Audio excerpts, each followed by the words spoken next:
Nah, kemudian di mana sih pelanggaran hukum? Ada di tingkat elit, terutama menyangkut 3 hal. 1, menyangkut korupsi. Ya. Ya, menyangkut korupsi. Kemudian menyangkut kesenang-wenangan penguasa untuk kasus-kasus besar, gitu. Nah, itu hukumnya memang tajam ke bawah, tetapi tumpul ke atas. Menyangkut korupsi, lalu menyangkut backing-backingan untuk usaha besar, untuk sumber daya alam. Tapi kalau kehidupan masyarakat biasa kita lihat, makanya saya dulu heran loh, saya ini bekerja rasanya berat sekali, banyak kritik, hukumnya keamanannya jelek gitu, tapi ternyata Sigi Kopas itu bisa dilihat nanti, bisa di googling. Jadi terjadi di kota besar kecenderungannya. Saya kesimpulan, ini di kota besar, terutama Jakarta, terutama politisi dan penguasa atau penguasaha. Ya. Penguasa hak. Nah itu yang saya ini. Nah, perlindungan hak sipil menurut saya juga ada kemajuan-kemajuan juga secara umum, ya.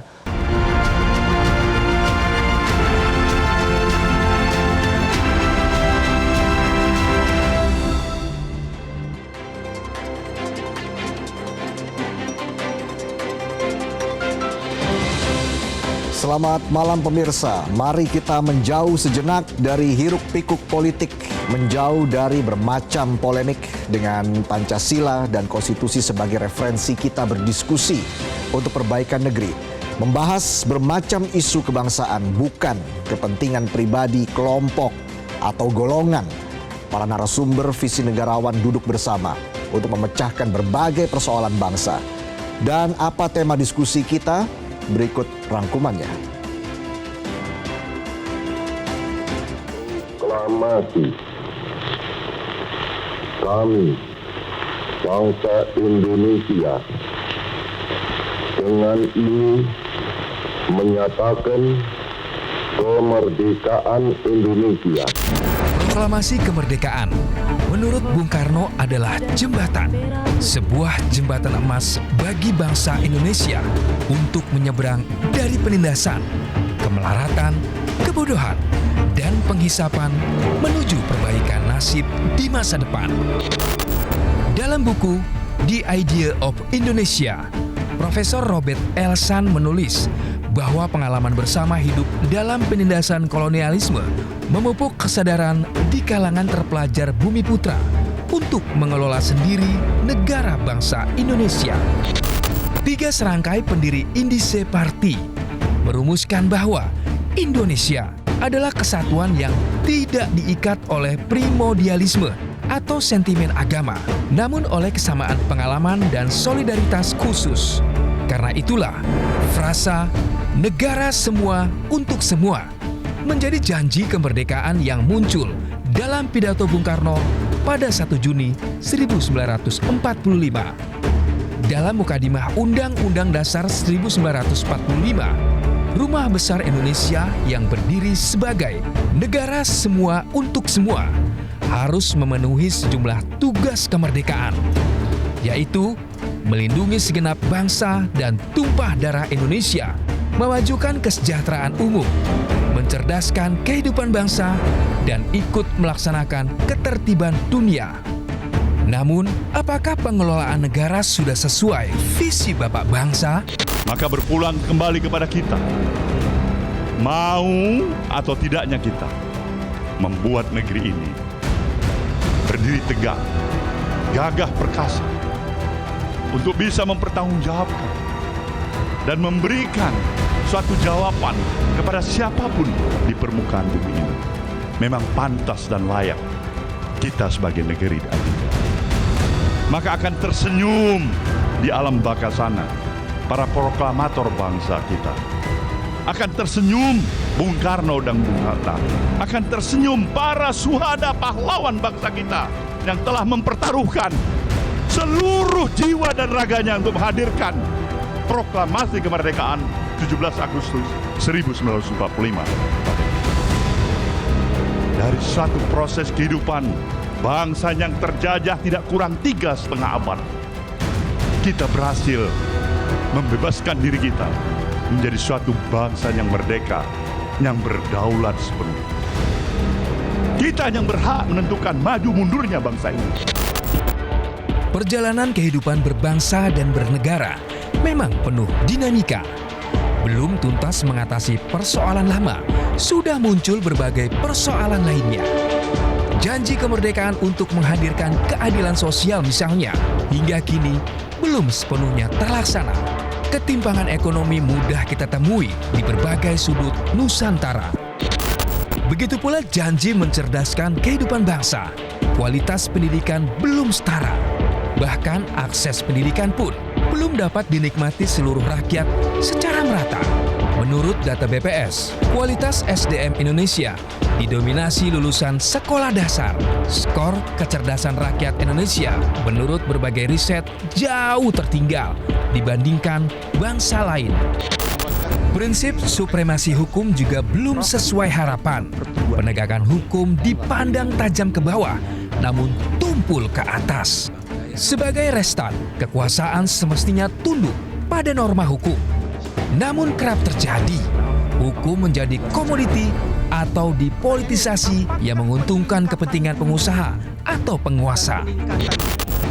79 tahun merdeka, jangan membuat kita terlena dan menilai kondisi bangsa baik-baik saja.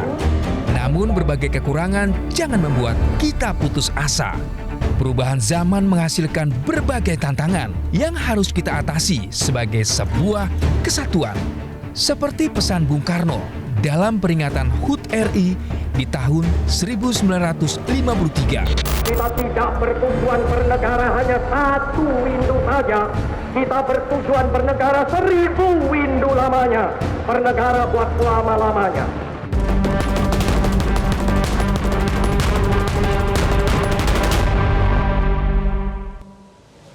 Pemirsa, 79 tahun kita merdeka, apakah kita mengikuti panduan para pendiri bangsa?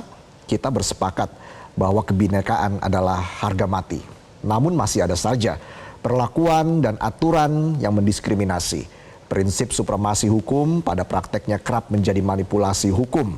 Berbagai aspek kehidupan berbangsa dan bernegara seperti keadilan sosial, akses pendidikan, toleransi, dan kualitas demokrasi masih jauh panggang dari api. Bung Karno menegaskan proklamasi tidak menghentikan perjuangan. Perjuangan harus terus berjalan untuk menyelenggarakan apa yang dicita-citakan. Mewujudkan janji kemerdekaan adalah tema diskusi pekan ini bersama dua cendekiawan berkualitas negarawan. Sudah hadir bersama kami Guru Besar Ilmu Hukum Profesor Dr. Mahfud MD. Selamat malam Prof. Mahfud, apa kabar? Malam Reza. Terima kasih sudah hadir. Sehat. Dan juga sudah hadir bergabung bersama kami cendekiawan kebangsaan Sukidi, PhD. Pak Sukidi, apa kabar? Baik, alhamdulillah. Saya langsung ke Prof. Mahfud. Prof. Mahfud, kalau kita bicara soal pembangunan fisik di Indonesia secara kasat mata itu lompatannya sangat luar biasa dalam 10 tahun terakhir. Ya. Tapi bagaimana kalau kita bicara soal pembangunan kehidupan berbangsa dan bernegara seperti hak-hak sipil, supremasi hukum, kualitas SDM, hingga keadilan dan juga demokrasi, apakah ada lompatan yang signifikan juga? Menurut Anda seperti apa, Prof. Mahfud? Saya melihat perkembangan di Indonesia sekarang maju, itu bukan lompatan sih menurut saya, memang evolusioner aja. Dari waktu ke waktu kan selalu maju, mulai dari kita tidak punya apa, tahun 50 bisa apa, tahun 60-an bisa apa, itu linear ya. Lompatan-lompatannya lompatan yang wajar saja menurut saya, dan itu sudah sesuai dengan prosedur-prosedur yang disediakan oleh konstitusi kita, dan itu bagus, harus disyukuri. Itulah perlunya kita merdeka, itulah arti kemerdekaan. Kalau berbicara misalnya tadi soal keadilan, Hak sipil, supremasi hukum. Nah, ini memang begini, kita ada dua ya, nanti soal hak sipil, sekarang masalah supremasi hukum. Ya. Nah, kita harus bersyukur sebenarnya secara umum penegakan hukum di Indonesia itu berjalan baik. Yang tidak baik itu di kota-kota dan di jabatan dan di kasus-kasus tertentu. Karena kalau Anda lihat di pedesaan, di desa-desa terpencil, kecamatan, kabupaten, hukum tuh bagus loh. Itulah sebabnya hasil jajak pendapat Litbang Kompas itu kan ketika saya akan pergi dari MK, dari Menko Polhukam, itu kepercayaan terhadap pemerintah itu 74, sumbangan politik dan keamanan itu sumbangannya lebih tinggi dari kepercayaan di atas rata-rata, 79, hukumnya 62. Ketika saya masuk dulu diberitahu oleh Pak Jokowi 49 hukumnya itu. Ini hukum kita jelek. Nah, kemarin bulan November ini yang dirilis 13 Desember itu tinggi sekali. Lalu saya bertanya, ini kan banyak korupsi, banyak apa. Ya. Lalu saya oh iya, karena hukum itu kan ada di seluruh Indonesia. Di desa-desa itu orang tertib, aman. Anda keluar malam di desa aman, minum kopi sampai pagi, enggak ada yang gitu. Nah, kemudian di mana sih pelanggaran hukum? Ada di tingkat elit, terutama menyangkut 3 hal. 1, menyangkut korupsi. Ya, menyangkut korupsi. Kemudian menyangkut kesenang-wenangan penguasa untuk kasus-kasus besar, gitu. Nah, itu hukumnya memang tajam ke bawah, tetapi tumpul ke atas. Menyangkut korupsi, lalu menyangkut backing-backingan untuk usaha besar, untuk sumber daya alam. Tapi kalau kehidupan masyarakat biasa kita lihat, makanya saya dulu heran loh, saya ini bekerja rasanya berat sekali, banyak kritik, hukumnya keamanannya jelek gitu, tapi ternyata Sigi Kopas itu bisa dilihat nanti, bisa di googling. Jadi terjadi di kota besar kecenderungannya. Saya kesimpulan, ini di kota besar, terutama Jakarta, terutama politisi dan penguasa atau penguasaha. Ya. Penguasa hak. Nah itu yang saya ini. Nah, perlindungan hak sipil menurut saya juga ada kemajuan juga secara umum. Ya, mungkin dalam 10 tahun terakhir memang masih ada kontroversi dan debat publik tentang radikalisme, ekstremisme dan sebagainya. Tetapi secara umum menurut saya lumayan, kerukunan hidup beragama kita itu lumayan bagus. Toleransi ya? Iya, toleransi, pelanggaran HAM gitu. Dulu saya pernah didatangi, waktu saya ketua MK, saya pernah didatangi oleh utusan khusus Presiden Obama untuk Asia, untuk negara-negara Islam. Dia tanya, apakah di Indonesia nih ada konstitusi, kok di sini banyak pelanggaran HAM, kebebasan beragama. Terus dia sebut beberapa. Oh, Anda keliru. Saya ketua Mahkamah Konstitusi, saya jamin di sini ada konstitusi. Tapi kalau Anda menyebut kasus Bogor, kasus Parung, kasus Lampung, waktu itu ada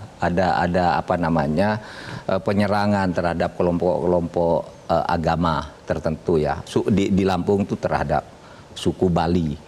Terus itu soal pendirian gereja dan macam-macam. Saya bilang, Anda hitung di Indonesia itu luasnya, saya bilang, luasnya lebih besar dari 20 negara Eropa yang terbesar itu jadi Indonesia.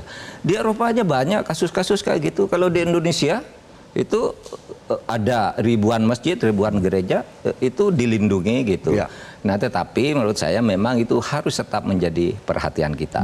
Itu adalah prinsip kesamaan di dalam hukum dan pemerintahan, dan hak asasi yang paling fundamental itu hak beragama dan berkeyakinan. Gitu. Nanti kita juga akan membahas hal itu dengan Pak Sukidi ya, terkait dengan seperti apa sih sebenarnya peningkatan, apakah ada peningkatan yang signifikan dalam 10 tahun terakhir ini, baik itu di bidang hak sipil, supremasi hukum, dan juga kualitas SDM, termasuk toleransi dan keadilan demokrasi. Kita harus jeda dulu pemirsa, tetaplah bersama kami dalam Visi Negarawan.